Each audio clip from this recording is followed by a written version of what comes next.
방도를 구하고 있습니다. 그런데 예수님을 따르는 무리가 많습니다. 예수님이 이렇게 복음을 전하실 때 어떤 때는 수만 명이 모였다 이런 표현도 있습니다. 수천 명, 또 수백 명이 예수님을 따르기도 하고, 예수님이 또 나귀를 타시고 예루살렘에 입성하실 때는 예루살렘의 온 성이 어떻게 보면 예수님을 호산나 다윗의 자손이 하면서 영접했던 것을 기억합니다. 그래서 예수님을 따르는 사람들이 많기 때문에 잘못하면 소요 백성들이 들고 일어날 수 있습니다. 그래서 명절에는 하지 말자라고 그들은 명절을 피하려고 했지만 결과적으로는 자기들이 계획한 것보다는 오히려 빨리 예수님을 잡아 죽이게 됐죠. 명절 전에 죽인 거죠. 그들은 처음에는 6월절이 지난 다음에 이 명절을 피해서 예수님을 죽이려고 했습니다마는 오히려 6월절 전에 예수님을 십자가에 못 박혀 죽이는 그런 일이 벌어지고 말았습니다. 물론 이 대제사장과 서기관들은 자기들의 계획을 따라서 계획을 세워서 진행을 했습니다마는 그 모든 것을 인도하시는 분은 하나님이시죠. 하나님의 예정 속에서 그 대제사장과 서기관들이 계획한 것보다 더 일찍 예수님 십자가에 못 박혀 죽게 됐습니다. 그래서 여기 3절부터는 예수님이 돌아가시기 전에 이제 예루살렘에 올라다니시는 그런 일들이 기록되어 있는데요. 3절에 보면 예수께서 베다니 나병 환자 시몬의 집에서 식사하실 때에 한 여자가 매우 값진 향유 곧 순전한 나드 한 옥합을 가지고 와서 그 옥합을 깨뜨려 예수의 머리에 부으니, 예수님이 이제 마지막으로 잡혀서 죽기 전에 그 낮에는 예루살렘에 가서 계시다가 전도하시다가 밤에는 베다니에 오셔서 쉬기도 하고 주무신 것 같은데요. 오늘 본문에는 그 베다니 나병 환자 시몬의 집에서 식사를 대접받고 있습니다. 근데 거기에 이 어떤 한 여자가 예수님에게 향유를 붓게 되죠. 요한복음 12장을 보겠습니다. 이 같은 내용인데요. 요한복음 12장에 거기는 마리아라고 기록되고 있습니다. 요한복음 12장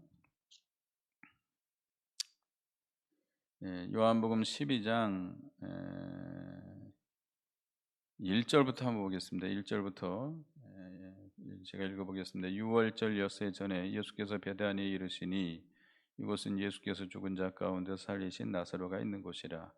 거기서 예수를 위하여 잔치할새 마르다는 일을 하고 나사로는 예수와 함께 앉은 자 중에 있더라. 마리아는 지극히 비싼 향유 곧 순전한 나드 한 근을 가져다가 예수의 발에 붓고 자기 머리털로 그의 발을 닦으니 향유 냄새가 집에 가득하더라. 이 베다니 그 나병 환자 시몬의 집에 식사를 하고 계실 때에 거기에 나사로도 죽었다가 예수님이 다시 살린 나사로도 있고, 그 나사로의 누이들 마르다도 아마 음식 대접하는데 같이 참여한 것 같고요. 근데 이 마리아가, 나사로의 누이 마리아가 지극히 비싼 향유 순전한 나드 한 근을 가져다가 예수님의 머리에 부은 거죠. 머리에 부어서 그것이 발로 흘러내려서 자기의 머리털로 그 발을 닦음으로 인해서 향유 냄새가 집에 가득했다고 그랬습니다. 이 나드유라고 하면 그 당시 가장 아주 고급 향유인 것 같은데요. 나드나무가 뭔지 잘 모르겠어요. 히말리아 산 높은 고산에 있는 그런 식물이라고 하는데요. 그 뿌리에서 채취한 향유라고 그럽니다. 그러니까 이것은 그 수입품이죠. 수입품. 그 당시로 말하면 인도에서 온 걸로 알고 있는데요. 근데 300데나리온, 300데나리온 5절에 나오죠. 요한복음 12장 5절에 보면 12장 5절, 요한복음 12장 4절 5절을 보겠습니다. 4절 5절. 제자 중 하나로서 예수를 잡아줄 가룟 유다가 말하되 이 향유를 어찌하여 300데나리온에 팔아 가난한 자들에게 주지 아니하였느냐 하니, 이 나드 한 근, 이 나드가 얼마나 나가요? 300데나리온에 나간다고 했습니다. 300데나리온. 한 데나리온은 그 당시 통용하는 그 은전인데요. 그 장정 하루의 품삯, 하루 품삯이라고 그럽니다. 그러면 지금 뭐 기술이 있는 사람과 없는 사람이 차이가 있습니다만은 작게 잡아서 10만 원이라고 합시다. 하루 10만 원씩 계산하면 얼마가 나오죠? 3천만 원이 나오죠. 3천만 원짜리 향유를 예수님 머리에 부어버립니다. 여러분 어떻게 생각하세요? 정신 나간 짓인가요? 허비하는 짓인가요? 그래서 바로 이제 그 뒤에 불평이 나옵니다. 이제 오늘 4절에 보면 어떤 사람들이 화를 내어 서로 말하되 어찌하여 이 향유를 허비하는가?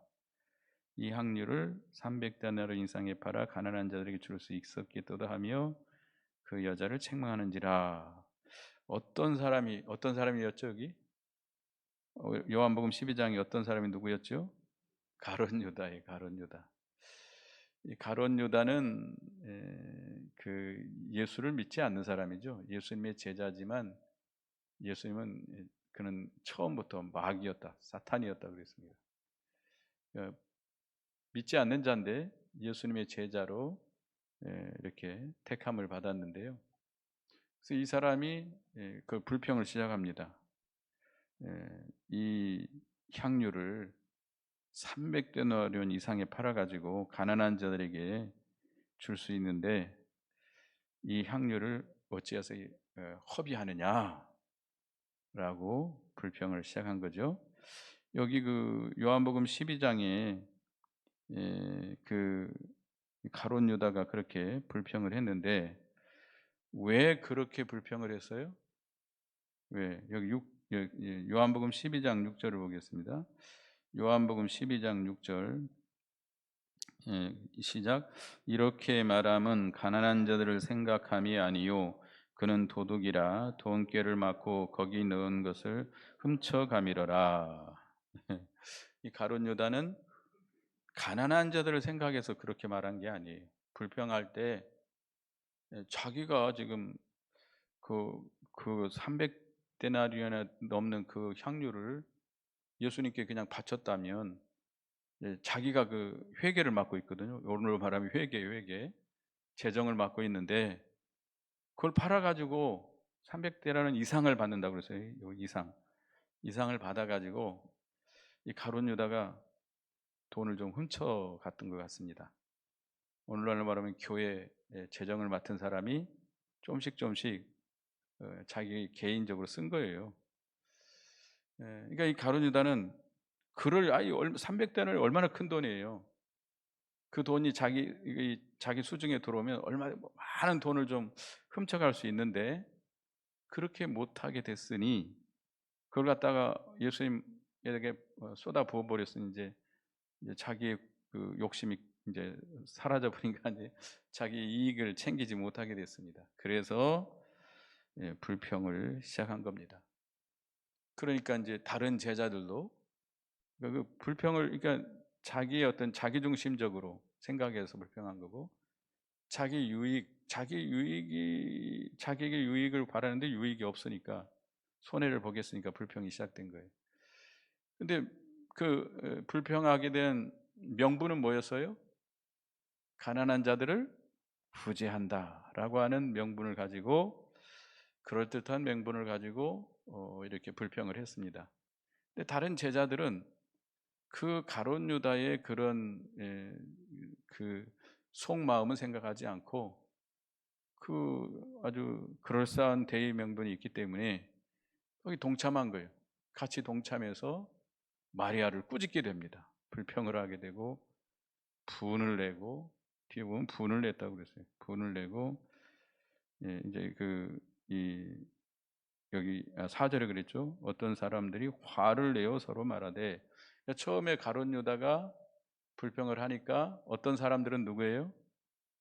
다른 제자들이죠. 다른 제자들까지 합세해 가지고 화를 내면서 마리아를 책망하면서, 불평을 하게 됩니다. 그러니까 이 불평을 하는 사람들은 다 이유가 있어요. 원망하고 불평하는 사람들은 다 뭐 때문에 불평을 해요? 자기 중심이에요. 자기 중심에서 생각하니까 불평을 하는 거예요. 그 불평 분자라 그러죠. 불평 분자. 그리고 자기 이익을 굉장히 이기주의적인 사람들이 불평을 해요. 또 그 불평을 할 때는 그럴싸한 명분을 가지고 불평을 합니다. 그러니까 다른 사람들도 거기에 동조를 하게 되고 같이 불평을 하게 되고 그러는 거예요. 그러니까 모세가 이스라엘 백성들을 이끌고 애굽에서 나와서 광야 길을 걸어갈 때에 조그만 어려움이 닥치면 원망하는 자들이 있었습니다. 근데 그들이 원망을 시작한 자들이 대개 누구였어요? 그러니까 원래 이스라엘 백성이 아닌데 따라온 사람들, 이스라엘 백성들과 함께 온 이방 사람들이에요. 그 사람들이 원망을 하니까 이스라엘 백성들 거기에 참여하게 되는 거예요. 불평분자라고 그러죠. 불평분자. 그래서 우리는 그런 불평분자가 돼서는 안 돼. 그런 사람들은 항상 어디 가도 불평입니다. 그런 사람들은 만족이 없어요. 어디 가도 불평, 불만, 원망, 만족이 없습니다. 여러분은 그런 사람이 되서는 안 됩니다. 모든 거 하나님의 주권을 믿고 우리가 늘 어떤 형편에 처하든지 감사할 줄 알아야 돼요. 불만하고 원망하는 사람은 어디 갖다 놔도 불평불만. 어느 자리에 갖다 놔도. 왜냐하면 너무 자기중심적이고 이기적인 생각을 가지고 있기 때문에 그냥 자기 생각이 옳은 거고 자기 중심적으로 생각하다 보니까 불평불만이 생기고 원망이 나오는 거예요. 근데 거기에 또 동조하는 사람들이 생깁니다. 여러분들 사울 왕이 아말렉을 진멸하라고 사무엘을 통해서 하나님께서 명령을 내렸습니다. 사울 왕이 갔어요. 다 진멸을 합니다. 진멸을 하다 보니까 죽이다 보니까 살찌고 기름진 양들을 그냥 죽여서는 안 되겠단 말이에요. 그래서 어떻게 했죠? 살려갖고 끌고 옵니다. 살려갖고 끌고 온 이유는 뭐예요? 어차피 죽일 그거 가져다가 어떻게 하려고? 자기들이 먹으려고 기름진 소와 양을 잡아 먹으려고 끌고 온 거예요. 그래 놓고는 사울왕이 이게 뭡니까? 라고 그러니까 뭐라고 그랬어요? 하나님 앞에 제사 드리려고 끌고 왔습니다. 이렇게 명분을 내세운 겁니다. 그러니까 이게 다 그럴싸한 명분을 내놓기 때문에 또 거기에 합세하는 사람도 생기고 따라가는 사람도 생기는 겁니다. 그래서 이 예수님의 제자들도 이렇게 불평불만을 하게 된 겁니다. 그런데 그 예수님은 이 마리아의 행위에 대해서 어떻게 생각했어요? 6절을 읽어보겠습니다. 오늘 본문 6절 시작. 예수께서 이르시되 가만두라. 너희가 어찌하여 그를 괴롭게 하느냐. 그가 내게 좋은 일을 하였느니라. 예수님은 그 마리아의 행위가 어떻다 그랬어요? 좋은 일을 했다. 좋은 일. 아마 여기서 만약에 이 자리에 만약 예수님이 계시고 누군가 우리 권사님이 예수님 머리에다가 3천만 원짜리 향유를 쏟아 부으면 여기 말릴 사람들 많을 거예요. 저 권사님 미쳤다죠. 그 아까운 거를 저렇게 쏟아서 부어서 허비를 해? 라고 생각할 수도 있어요. 제가 이거 설교 준비하면서 요즘 향유 비싼 게 얼마나 될까 한번 찾아봤어요. 인터넷으로. 그랬더니 가장 비싼 게 10억이 넘더라고요. 근데 왜 그러냐면 그 케이스 그 향료를 담은 그 병이 크리스탈이라든지 그 다이아몬드로 장식이 돼 있어요. 그러니까 그 내용물보다도 그 껍데기가 더 비싼 거예요. 예, 나 깜짝 놀랐어요. 왜 이렇게 비싼 게 있나? 정신 나간 사람들이 사겠죠. 돈 돈이 많아 가지고 주체를 못하는 사람들이 아마 그런 거 살 것 같아요. 근데 3천만 원짜리도 굉장히 요즘도 3천만 원짜리 향수가 많지 않더라고요. 거의 몇십만 원짜리 아주 고급 향료 보면 한 몇십만 원 정도 그 정도 하는 게 있는데 3천만 원짜리면 지금도 굉장히 고급 비싼 겁니다. 근데 그것을 머리에 부어서 허비를 한다라고 생각할 사람들이 많이 있을 것 같습니다. 근데 예수님은 이 마리아의 행위에 대해서 꾸짖지 말라고 그랬어요. 가만두라. 어찌하여 그를 괴롭게 하느냐. 그가 내게 좋은 일을 하였도다라고 말씀했습니다. 근데 이 예수님의 제자들은 자기들의 생각과 맞지 않다고 그 여자의 행위를 비난하고 있습니다. 근데 예수님이 제자들보다 에, 생각이 짧은 분일까요? 못한 분일까요? 예수님이 제자들도 제정신이 아닌 거죠. 좀 깊게 생각했다면 어떻게 예수님이 가만히 계시는데 이제 예수님이 그 향유를 부음을 받을 때 만약에 그것을 허비한다고 생각했으면 예수님이 어떻게 했겠죠? 막았겠죠. 근데 가만히 계셨어요. 가만히 계셨어요. 그렇다고 한다면 제자들이 좀 생각해보고 그 여자를 비난하지 말았어야 되는데 비난한 겁니다. 그러니까 이 제자들이 예수님이 더군다나 그 여자의 행위를 중지시키지 않고 가만히 두신 것을 생각하고 또 오히려 분이 더 난 것 같습니다. 결국은 이 제자들의 그 불평은 누구에 대한 불평이죠? 결국 예수님께 대한 불평이에요. 그러니까 결국 우리가 원망하고 불평하는 사람들은 결과적으로 누구를 원망하고 불평하는 겁니까? 사람들을 원망하고 불평하지만 결국은 하나님께 대한 원망이고 불평이에요. 광야에서 이스라엘 백성들이 모세를 원망했지만 결국 그건 누구를 원망하는 거라고 그랬어요? 모세가 말했죠. 하나님께 대한 원망이다 그랬어요. 그러니까 이 모든 주권이 하나님께 있는데 자기들의 생각과 다르다 그래가지고 불평하고 원망하는 것은 잘못된 것이다라는 겁니다. 그러니까 이 예수님의 뜻과 제자들의 신앙의 차이가 있기 때문에 이렇게 된 겁니다. 마리아는 이 향유를 부은 것은 왜냐하면 이제 뒤에도 나옵니다만은 8절에도 나옵니다만은 예수님의 장례를 생각한 거예요. 예수님, 그러니까 지금 예수님께서 분명히 제자들에게 여러 번 말씀했어요. 내가 예루살렘에 올라가면 어떻게 될 것이다. 유대인들에게 붙잡혀서 핍박을 받아서 죽게 될 것이다. 그리고 다시 3일 만에 부활할 것이다. 여러 번 말씀했어요. 그래서 이제 이 마리아는 예수님께서 곧 십자가에 죽으실 것을 내다보고 있습니다. 그 예수님의 죽으심은 어떤 죽음이라고 하는 것을 깨달았어요. 우리들의 모든 죄를 대신 지시고 십자가에 피 흘려 죽으시는 속죄의 죽음인 것을 깨닫고 거기에 대해서 감사 감격해서 그 내 죄를 위해서 이렇게 십자가 희생해서 우리를 구원해 주신 주님의 은혜가 너무 감사해서 예수님을 사랑하는 그 사랑이 너무 크기 때문에 예수님을 위해서 가장 귀한 것을 드리고 싶은 거예요. 자기에 있는 모든 좋은 것 다 드리고 싶은 겁니다.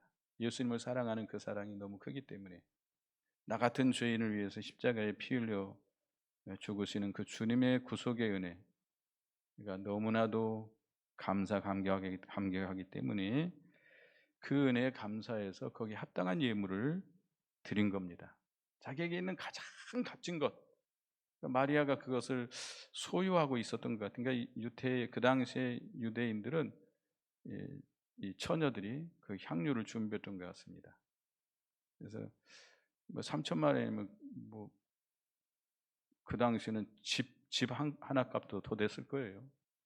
전 재산이라고 말할 수 있겠죠. 그런 비싼 것을 아낌없이 예수님을 위해서 쏟아부은 겁니다. 근데 제자들은 그 예수님의 그 속죄 죽음을 내다보지 못하고 있어요. 예수님께서 제자들에게 여러 번 말씀했는데도 불구하고 제자들은 깨닫지 못하고 있어요. 예수님이 이제 얼마 아니면 잡혀서 십자가에 죽게 된다고 한 사실도 듣고 있지만 그게 무슨 의미인지 깨닫지 못하고 있고, 그저 그거보다는 뭐가 더 크게 생각하는 거예요? 가난한 사람들을 도와주는 것을 더 크게 생각하는 거예요. 예수님을 위해서, 예수님을 사랑해서 예수님께 모든 걸, 가장 귀한 것을 드리고 희생해서 바치는 것보다는 가난한 자들, 어려운 사람들을 돕는 것을 더 중요하게 여기는 그런 신앙입니다. 이게 바로 오늘날도 그런 자들이 있어요. 기독교 사회주의, 기독교 도덕주의. 그러니까 교회 안에도 지금도 그런 사람들이 있습니다. 교회 안에서 연보에 대해서 연보를 쓰는 것을 어디에다 써야 되느냐. 어떤 사람들은 구제하는 일에 사용해야 된다. 구제하는 것을 첫째로 해야 된다. 이렇게 주장하는 사람도 있습니다. 이건 잘못된 거죠. 구제하는 것은 세상 사람들이 할 수도 있어요. 물론 우리가 구제를 전혀 하지 말라는 건 아닙니다. 우리는 영혼을 구원하는 일에 가장 많이 사용해야 됩니다. 전주에 가면 그 교회 이름이 안디옥 교회인가 있는데요. 그 교회는 교회 건물을 짓지 않고 이렇게 가건물처럼 하우스처럼 짓고 예배를 드리는데 재정의 80%를 선교에다 씁니다. 선교에다 다 써버려요. 그 나머지 이제 조금 가지고 교회 운영해 나가는 거죠. 그런데 교인들은 점점 부흥했었어요. 그 당시에. 이렇게 그러니까 구령 사업에 가장 많이 힘을 쓰는 거죠. 근데 하여튼 이 제자들은 그거보다는 가난한 사람을 돕는 일, 예수님을 위해서 희생하고 바치는 것보다는 가난한 사람 도와주는 것을 더 크게 여기는 신앙의 차이죠. 그래서 6절에도 아까 읽었습니다마는 이 신앙의 차이가 있기 때문에, 그러니까 이 마리아의 신앙이 제자들의 신앙보다 더 어때요? 더 깊은 거죠. 더 큰 거죠. 그러니까 이 마리아의 신앙은 깊은데 제자들은 그 신앙을 따라가지 못하고 있습니다.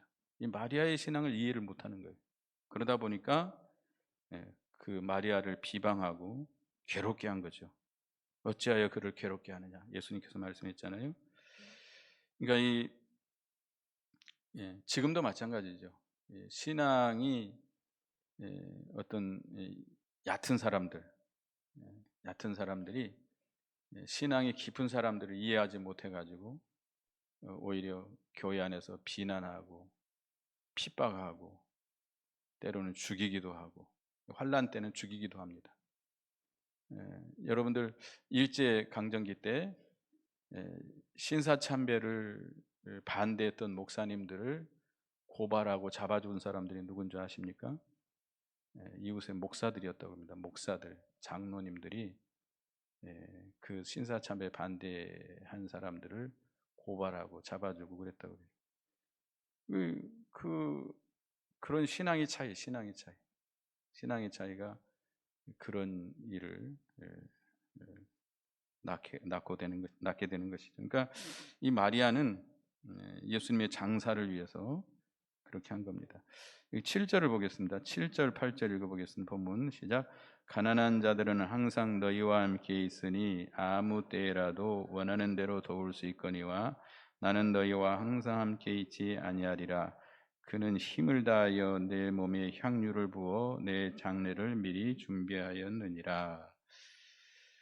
이 마리아는 예수님에게 이 향유를 부은 것은, 그 귀한 향유를 부은 것은 예수님의 장례를, 장사 지내는 것을, 그 장례를 준비하기 위해서 이렇게 한 겁니다.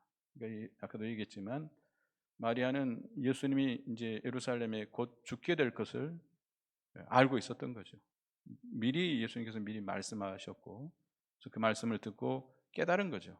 그래서 아마 성령으로 깨닫고 내가 이 예수님께 무엇을 대접할까? 예수님이 앞에 이제 죽음을 앞두고 계신 그 예수님께 내가 무엇으로 대접할까? 아마 많이 기도했던 것 같아요. 음식을 차려드릴까?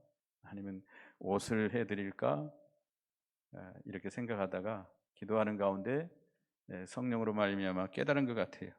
뭘 드려야 되겠다? 내게 있는 가장 귀한 것, 가장 값진 것, 그걸 드려야 되겠다. 마리아에게 있는 가장 값진 게 뭐예요? 그 향유. 어떻게 보면 전 재산이 그것을 예수님께 부어드린 겁니다. 예수님은 돌아가신 후보다는 살아계실 때 그 향유를 붓는 것이 더 낫다 생각해서 부어드린 거죠. 그러니까 이 마리아는 우리 예수님이 우리 죄를 죄에서 구속하기 위해서 희생의 제물이 될 것을 믿는 믿음으로 그렇게 한 겁니다. 예수님을 사랑하는 마음, 그래서 예수님을 위해서 자기 모든 것을 희생해서 드리고자 하는 그런 믿음으로 한 겁니다. 믿음으로 한 거예요. 예수님은 그 믿음을 보신 거죠. 그러니까 예수님의 구속의 향기에 참여하고자 하는 그런 믿음으로 드린 겁니다. 그러니까 이 가난한 자는 항상 너희와 함께 있다고 그랬습니다. 그러나 예수님은 항상 있는 건 아니잖아요. 우리가 가난한 사람을 구제할 수 있는 것은 언제든지 할 수 있습니다. 그러나 예수님을 위해서 이렇게 헌신하고 희생하고 봉사할 그런 시간, 그런 때는 항상 있는 게 아닙니다. 항상 있는 거 아니에요.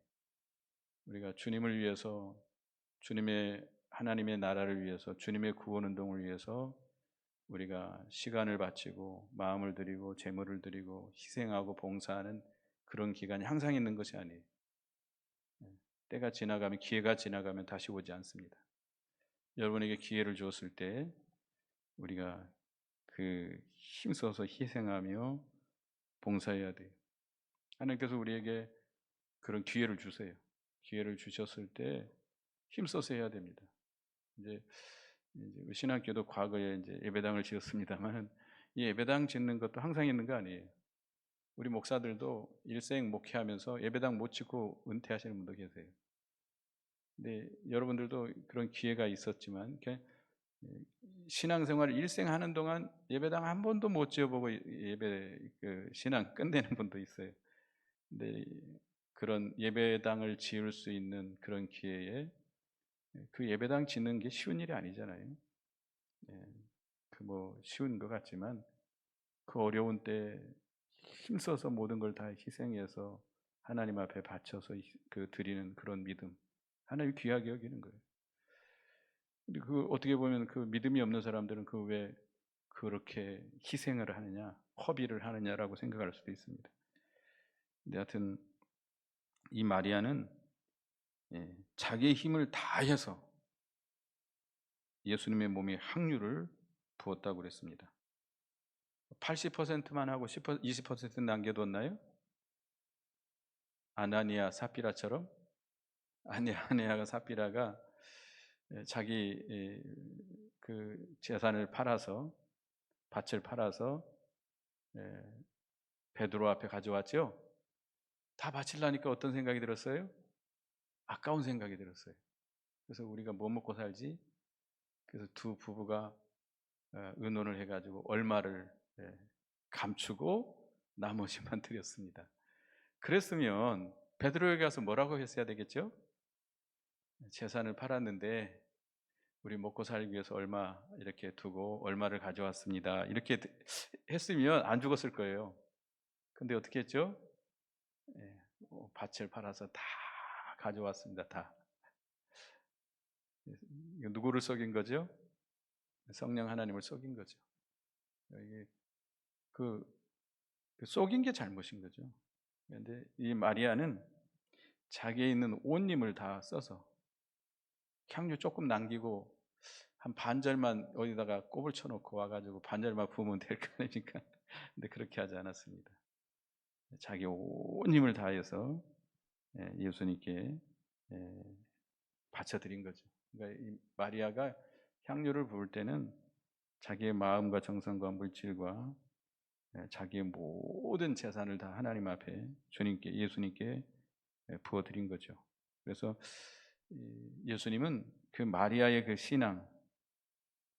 신앙을 보고 칭찬을 한 겁니다. 그래서 여기 9절을 읽어보겠습니다. 시작. 내가 진실로 너희에게 이르노니 우원천하에 어디서든지 복음이 전파되는 곳에는 이 여자가 행한 일도 말하여 그를 기억하리라 하시니라. 복음이 전파되는 곳마다 이 여자의 행한 일이 말해서 기억하게 될 것이다. 그러니까 지금 우리가 이 마리아의 이 신앙에 대해서 우리가 말하고 있잖아요. 이 마리아가, 그러니까 믿음이 없는 사람은 그 이해를 못하는 거죠. 마리아가 예수님께 희생하는 것을 허비한다고 생각하는 거예요. 그러니까 신앙이 없는 사람들은 교회 와서 봉사하는 것, 그걸 뭐라고 말해요? 헛된 일 하고 있다고 비방합니다. 믿음이 없는 가족들이나 교인들 가운데서도 신앙이 깊지 못한 사람들은 허비한다고 생각해요. 교회 와서 기도하는 거, 교회 와서 봉사하는 거, 전도하다 다니다 보면 어떤 사람은 그런다. 할 일이 없어 그거 합니까? 할 일이 없어. 그런 사람도 있어요. 쓸데없는 짓을 하고 있다라고 생각하는 것이죠. 믿음이 없는 거죠. 우리가 그 할 일이 없어 그거 하고 있습니까? 가장 귀한 일이기 때문에 하는 거죠. 가장 귀한 일이기 때문에. 우리가 예수님께 시간을 드리고 정성을 드리고 물질을 드리고 하는 기회가 많지 않아요. 많지 않습니다. 우리 하나님께서 기회 주셨을 때에 주님의 구속의 은혜에 감사해서 주님께 바쳐드리는 희생하는 우리가 되어야 되겠습니다. 그러니까 이 제자들은 그 마리아의 신앙 정도가 너무 차이가 나는 거죠. 그 마리아의 깊은 신앙을 제자들은 아직 따라가지 못하고 있습니다. 그러다 보니까 마리아가 하는 그 행위가 헛된 것처럼 허비한다라고 생각하고 비난을 했던 겁니다. 우리는 그러니까 이 마리아의 신앙을 알아주시는 분은 누구밖에 없었어요? 그 당시에는 예수님밖에 없었어요. 예수님이 그 신앙을 알아주고 그를 칭찬했던 겁니다. 그러니까 여러분들은 누구도 우리의 신앙을 알아주지 못해도 누구는 알아줘요? 예수님은 다 알고 계시고 다 여러분 손가락질해도 예수님 알아주고 계신다는 거, 인정하신다는 것을 기억하고 낙심하지 마시기 바랍니다. 그래서 이 마리아의 향기로운 신앙의 행위에 대해서 이렇게 배웠습니다. 기도하겠습니다. 하나님, 예수님께서 이제 6월절 이틀 전에 이렇게 베다니 시몬의 집에 있을 때에 마리아가 향유를 부었습니다. 가룟 유다가 자기중심적으로 자기 이익을 위해서 생각하면서 불평을 시작했고, 다른 제자들도 거기 합세해서 이 300대론이나 이상 되는 이 향유를 팔아서 가난한 자들을 줄 것인데 이걸 허비했다라고 비난을 했습니다. 마리아는 예수님의 죽으심을 기억하고 그가 우리 죄를 대신해서 속죄의 죽음을 죽을 것을 바라보고 믿음으로 예수님의 그 구속의 은혜에 감사해서 주님을 사랑해서 주님께 모든 것을 다 바치는 그런 믿음으로 그것을 했는데, 제자들은 그런 신앙이 없었기 때문에 비난을 했습니다.